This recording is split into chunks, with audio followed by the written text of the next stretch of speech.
Hey guys, welcome back to RonMan Gaming. Today we're taking a look at a game that a lot of people don't really like, and that's Bart's Nightmare for the Super Nintendo.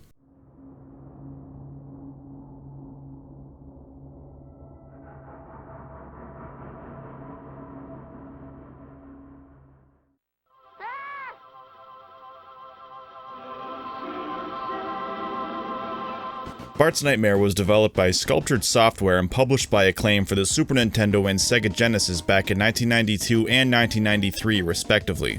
It's based off the first two seasons of the TV show. While Bart's working on his homework, he falls asleep. While in a dream, or more appropriately, a nightmare, all the pages of his homework blow out the window and you need to get them back. The game starts on a street which I assume to be Evergreen Terrace, but in the manual it's referred to as the Windy World. This is actually a hub world. Your objective here is to find the pages. When you come across them, jump on them. They take you to a minigame. More on this in a little bit. While on Evergreen Terrace, most of what you see is trying to kill you. If you're killed here, you'll wake up. If you wake up, the game is over and you'll receive a grade that corresponds with your score and how many pages you've recovered. One of the biggest problems with Bart's Nightmare is that this game isn't very intuitive, and this is made apparent right away on Evergreen Terrace. If you've never read the instruction booklet or looked up a guide, you're not going to have any clue what any of this shit is or how to survive. Because of this, I will attempt to break down what's going on here and try to make sense of it.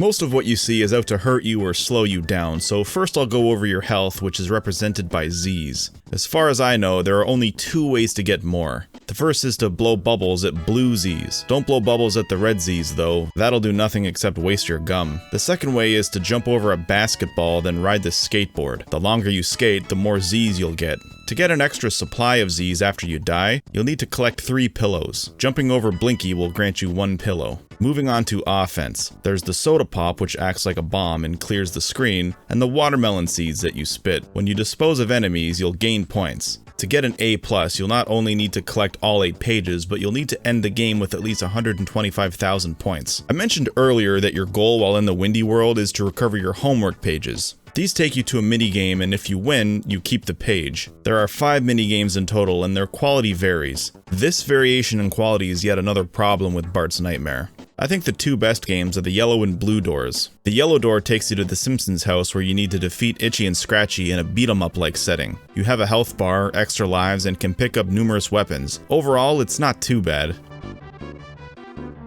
The blue door takes you to the skies as you fly over Springfield as Bartman in a shoot-em-up-like setting. Again, you have a life bar and extra lives, though your only weapon is the slingshot.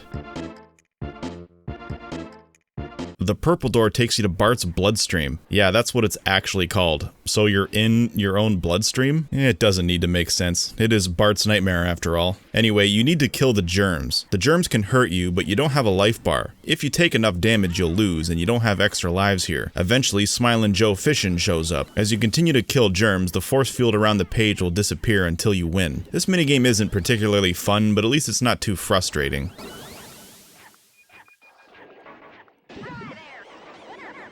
The green door takes you to an urban setting as Bartzilla. You need to destroy enough enemies until you win. Again, you don't have a life bar nor extra lives. You just do the best you can until either the screen fades away, indicating you've lost, or a vehicle drives in and shoots a laser, causing Bartzilla to shrink. You'll win the page and immediately play the next level. This time, you're climbing the Empire State Building, I guess? Your goal here is to climb to the top and shock King Homer. It's not that easy though, because people will be throwing shit at you from the windows. If that's not enough, you have Marge flying back and forth. If you're hit by anything, you'll fall a short distance while the screen slowly auto-scrolls up. If you fall below the screen, you lose.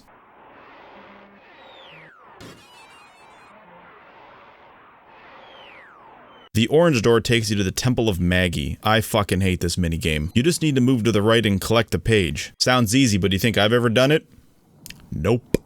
Again, no life bar, but you can gain extra lives by collecting the eggs. Of course, there are many obstacles in your way. Maggie can spit her pacifier at you, and the devil can show up, and he's blue for some reason, even though he's red in the show. Anyway, if he whips you, he'll cause you to move in a random direction, which is extremely annoying. Overall, I find this minigame to be frustrating and not fun at all. So that's my overview of Bart's Nightmare. Now I'll move on to what I like and dislike about the game. First I'll start with what I like. I think the show is well represented. A lot of the characters and locations are here. Even some of the humor bleeds through.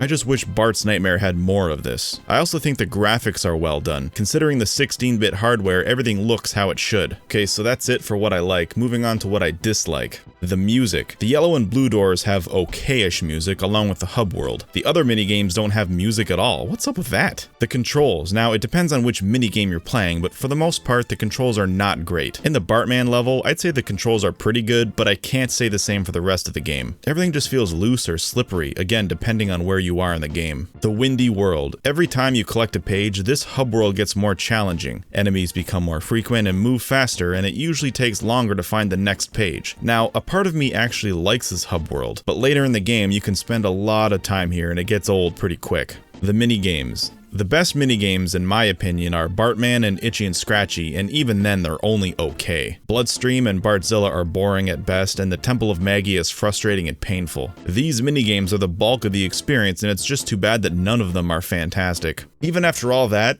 I still like this game, but I think nostalgia has something to do with it. Either way, I have to give this game an objective score. Overall, I give Bart's Nightmare a 5 out of 10. Now, I've been playing this game since I was a kid, never beat it, although I guess technically I have beat it. Even when you get a game over, you still beat the game, you just don't get the best ending, maybe? I don't know. But I always liked this game because I loved the show. But don't get me wrong, I only like up until Season 8. Anything after Season 8 in The Simpsons is fucking garbage. I was doing some streaming a few years ago, and some of my viewers recommended that I get Simpsons Hit and Run for PS2.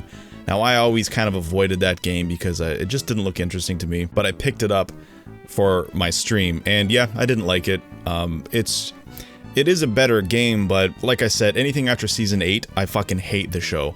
And in Simpsons Hit and Run, a lot of the later humor that I despised was definitely present in that game, so I think that helped me to hate the game a little bit. But with Bart's Nightmare, not a whole lot of the humor bleeds through, but some of it does, and it's from the seasons that I enjoy, so I think that overall helps for me to like the game at least. Anyway guys, thank you so much for watching. If you like this video, please like and subscribe to my channel. Thanks so much, and we'll see you next time.